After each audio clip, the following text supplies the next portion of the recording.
Si je te disais que la NSA et la CIA ont créé Bitcoin de toutes pièces comme expérience de normalisation des monnaies numériques auprès du public. L'identité de Satoshi Nakamoto étant inconnue, on peut attribuer la paternité de Bitcoin à n'importe qui. Alors pourquoi pas l'agence à l'origine d'un programme de surveillance de masse mondiale dénoncé par Edward Snowden? Cette théorie se base sur le fait que la NSA a détaillé la structure et la fonction de la crypto-monnaie dans un article publié en 1997. Mais aussi parce que l'algorithme SHA-256 utilisé par Bitcoin fait partie d'une famille de fonctions de hachage conçues par la NSA. Cet algorithme dans lequel ils auraient pris soin de cacher une porte dérobée pour reprendre le contrôle du réseau à tout moment et l'annihiler avec un événement appelé le Zero Day. La NSA aurait alors inventé Satoshi Nakamoto de toutes pièces avec un storytelling bien ficelé et en rendant Bitcoin hautement spéculatif pour attiser la cupidité. Comme dirait ma grand-mère, on n'attire pas les mouches avec du vinaigre. Les événements qui ont renforcé l'intérêt de Bitcoin auraient été contrôlés par la NSA, tout comme les différents crashs en mettant des marionnettes aux commandes de plusieurs milliards de dollars, tout en bloquant les marchés au niveau mondial, accompagné de l'inflation, jusqu'à ce que la pyramide de dette s'effondre, ne laissant plus que le désespoir au sein de la population. Pour enfin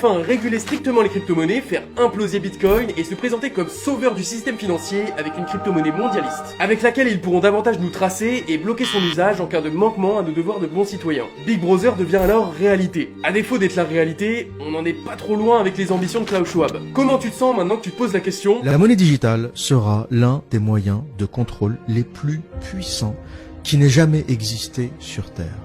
Pourquoi ? Parce que la particularité de la monnaie digitale de banque centrale, c'est que cette monnaie contient une information. Et c'est ça la différence entre la monnaie digitale ou l'argent digital tel qu'on l'a connu jusqu'à aujourd'hui au travers des cartes bleues, Visa, Mastercard, etc. et les monnaies digitales des banques centrales. La différence, c'est que ce token, en plus d'une valeur, contient une information. Et vous allez me dire, mais quel type d'information contient cet argent?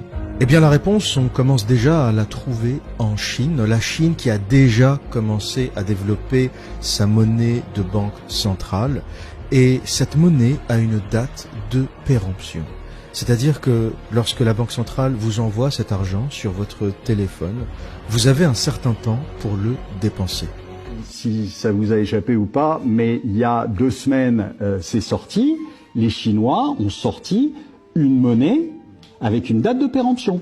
C'est ça. C'est-à-dire que vous êtes obligé de le dépenser, vous ne pouvez pas l'épargner, parce que si vous l'épargnez plus de temps, de mois, ben ça tombe à zéro. Et voilà, vous êtes prêts? Elle arrive, l'Unicoin, la monnaie électronique. Merci l'Union Européenne, merci Ursula von der Leyen, Monsieur Macron et tout le monde. Ça y est, vient d'être mis en place, elle vient d'être votée. Elle commence en octobre cette année. Alors qu'est-ce que ça va donner? Tout le monde va passer tout doucement à l'euro numérique. Grâce à ça, bien sûr, ils se connaîtront toutes nos dépenses en temps réel. Bien sûr, il y aura tout doucement plus d'espèces. Donc, ceux qui travaillent avec de l'espèce pour éviter tout ce qui est impayé et ouest. Donc, on sera vraiment là, cette fois, vraiment surveillé dans tous les sens. L'Unicoin qui remplacera l'euro et la livre sterling, qui sera la monnaie européenne, qui sera tout simplement une monnaie électronique. Qu'est-ce que t'en penses? Est-ce que on va être complètement surveillé? Là, pour moi, à mon avis. Il y a 8 cryptos et puis les stablecoins, pour faire simple. Il y a une troisième catégorie. Ce sont les monnaies digitales banque centrale. Voilà. Et vous appelez à la mise en place d'un euro numérique. Absolument, absolument. C'est-à-dire, qu'est-ce que ça veut dire concrètement pour ceux qui nous regardent, un euro numérique? Pour ceux qui nous regardent, c'est un peu comme si c'est la même valeur qu'un billet de banque. C'est-à-dire que vous avez un billet de 20 euros, et bien vous pouvez très bien avoir 20 euros sous forme numérique. La différence qu'on aura avec une monnaie numérique par rapport à un billet, c'est que quand vous échangez votre billet de banque à un ami, personne ne peut voir que vous avez fait cette transaction. Sur le billet, il n'est pas écrit toutes les personnes qui l'ont détenu. Alors qu'avec une monnaie de banque centrale, toutes les transactions sont enregistrées. C'est-à-dire que l'État va pouvoir tracer tout ce que vous faites. Et en plus de ça, vu que c'est centralisé, ils ont le contrôle total sur cette monnaie. C'est-à-dire que demain, si on estime que vous n'êtes pas un bon citoyen, il peut vous empêcher de faire certaines transactions. Il peut carrément vous priver de vos libertés. L'euro numérique annonce la fin du cash, mais il annonce également la fin de vos libertés. Lose cash, and this is what we must not let them do. When we lose cash, if we lose cash, and you've only got central bank digital currencies, the computer will know what it is you're trying to do before you even do it, and they will prevent you from doing it. If, for example, they say you can't leave your house more than 5 miles, you try and buy a bottle of water 6 miles from home, you won't be able to. I'm not kidding. That's those so many reasons why you should retain cash. It's offensive that the politicians believe that they have a right to all of your information at all times. Is the US switching to rainbow currency? Here's something I found on the web. According to ThreatReaderApp.com, that our entire global banking industry has flipped to the QFS asset-backed digital currency and that the US will be switching from fiat USD to rainbow USN currency with new silver and gold coins, all with their own individual trackable embedded barcodes so the QFS can track. Donc l'idée, une fois que vous avez votre identité qui est reliée à votre compte bancaire, qui est reliée à une monnaie centrale numérique, l'idée c'est que, par exemple, si votre voiture est mal garée, que vous recevez une amende, c'est que ça va être débité directement sur votre compte puisqu'on sait comment y accéder. Et de la même manière, lorsqu'il va probablement y avoir un crédit carbone par personne, c'est-à-dire un droit à polluer en fonction du déplacement, du nombre de déplacements que vous avez par mois, etc., avec une taxe si vous dépassez cela, si vous prenez trop l'avion, si vous faites trop couler l'eau, je ne sais quoi, et bien pareil, tout cela, votre consommation, tout ça va être centralisé, numérisé, automatisé, et on débitera automatiquement votre compte en fonction des crédits carbone que vous devez payer pour compenser l'utilisation que vous en avez faite. Donc on va en fait bien au-delà du simple côté pratique d'avoir une monnaie centralisée.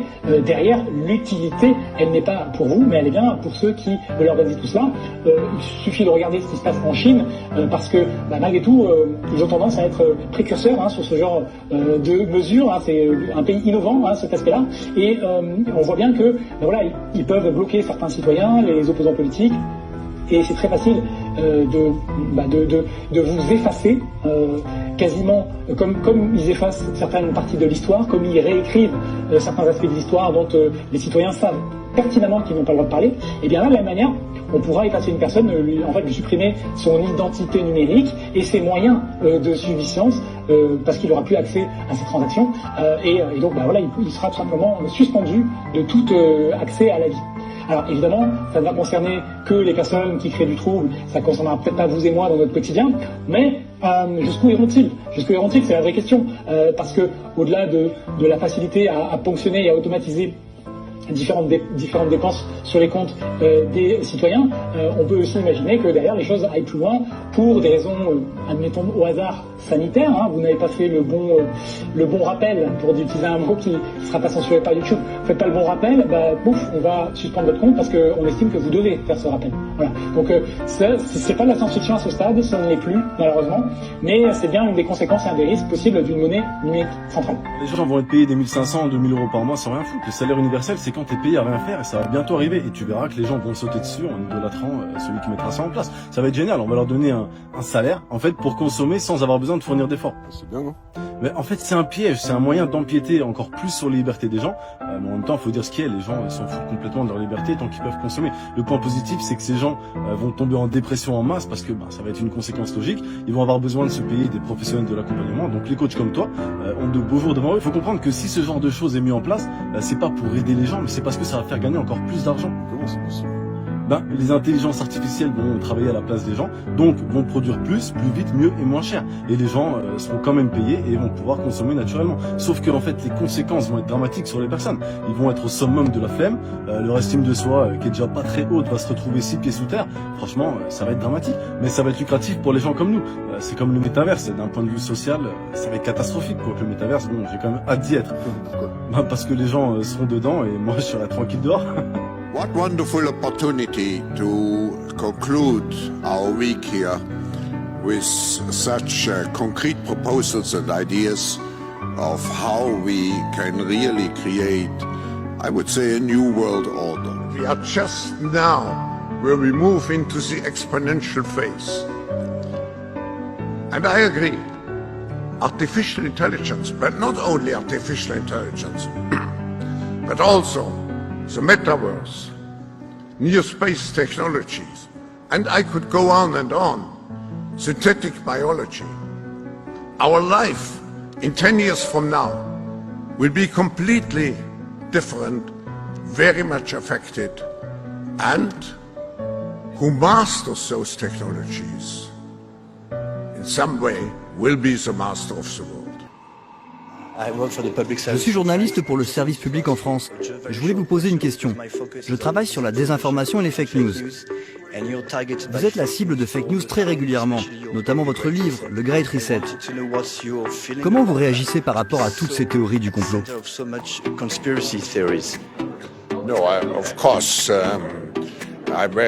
Ça me rend très triste. Pratiquement tout ce qui est dit sur moi est faux. C'est un problème global. I have to say, when I mention now names like Mrs. Merkel, even Vladimir Putin and so on, they all have been young global leaders of the World Economic Forum. But what we are very proud of now, the young generation, like Prime Minister Trudeau, President of Argentina and so on, that we penetrate the cabinets. So yesterday I was at a reception for Prime Minister Trudeau, and I know that half of this cabinet, or even more half of this cabinet, are for our actually young global leaders of the world. Right. Sorry, that's true in Argentina as well.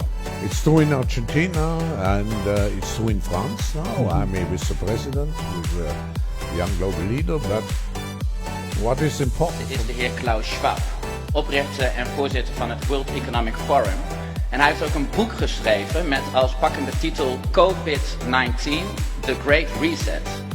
En mijn vraag aan de demissionair minister-president is: hoe beoordeelt hij de inhoud van dit boek? De minister-president. Ik ken het boek niet, voorzitter. Maar ik zou de heer Vermeijeren willen adviseren om niet al te veel in al die conspiracy-theorieën. Ik kijk ze ook allemaal op YouTube. Het is altijd fascinerend hoe dan uitgelegd wordt dat 9/11 niet heeft plaatsgevonden of dat het allemaal anders zit. Ontzettend knap in elkaar gezet. Maar het is meestal wat het is, een conspiracy-theorie. De heer Vermeijeren. Nou, het verbaast mij dat de eerste vraag die ik aan de heer Rutte stel sinds ik beëdigd ben als Kamerlid direct wordt beantwoord. Dank u wel, maar het verbaast mij dat die eerste vraag direct wordt beantwoord met een leugen. Ik heb namelijk een brief in mijn hand die dateert van 26 november 2020. En dat is een brief van de heer Rutte aan de heer Klaus Schwab, waarin hij de heer Schwab bedankt voor het toezenden van zijn boek. En dit noemt een hoopvolle analyse voor een betere toekomst. Zou de heer Rutte nog even kunnen graven in zijn geheugen? Het is nog geen half jaar geleden, dus ik weet niet hoe lang uw herinneringen actief blijven. Maar waarschijnlijk is dit nog wel ergens op te graven. En mijn eerste vraag opnieuw te beantwoorden en nu eerlijk, alstublieft. Nou, het eerlijke antwoord is dat dat een nette brief is. Waarin je helaas niet alle boeken die je toegestuurd krijgt van kaft of kaft kunt lezen. Maar wel degene die je toestuurt een vriendelijke brief wil terugsturen. Nou, dan zegt de heer Rutte dus eigenlijk dat hij niet heeft gelogen tegen mij, maar tegen de heer Klaus Schwab. Maar laat ik dan hier direct alsnog de vraag stellen. De heer Klaus Schwab, die pleit in zijn boek voor het resetten van onze wereld, om onze nationale parlementaire democratie te vervangen door een globale technocratie. Hij pleit ervoor dat er een einde komt aan privébezit. En de heer Rutte is er kennelijk niet eens van bewust dat hij dit een hoopvolle boodschap voor een betere toekomst heeft genoemd. Hoe is het mogelijk dat de heer Rutte een waardeoordeel hecht aan een boek met een neocommunistische boodschap, terwijl hij dat boek niet eens gelezen heeft? Dank u wel, de minister. What they've been doing throughout the Western world these past 2 years has been so organized. It's been the same, but we all know about the UN, the World Economic Forum. We see them. Oh, you're a conspiracy theorist. Une chose, ce qu'a dit le type du Davos, là, comment il s'appelle, le Schwarz, comment il s'appelle, le patron, là. Il a dit qu'il faut qu'on arrive à un monde où il y aura l'individu et le gouvernement mondial et rien entre. Vous vous rendez compte ce que ça veut dire? Plus de famille, plus de club de foot, plus d'église, plus d'endroits où on se retrouve entre copains, on va boire un coup. L'individu et son maître, le gouvernement mondial. Mais c'est abominable. C'est une mauvaise interprétation que vous avez eue. Ah ben non, il l'a dit à Davos, la semaine dernière. Nobody will be safe if not everybody is vaccinated. To Klaus Schwab, I say this. How dare you!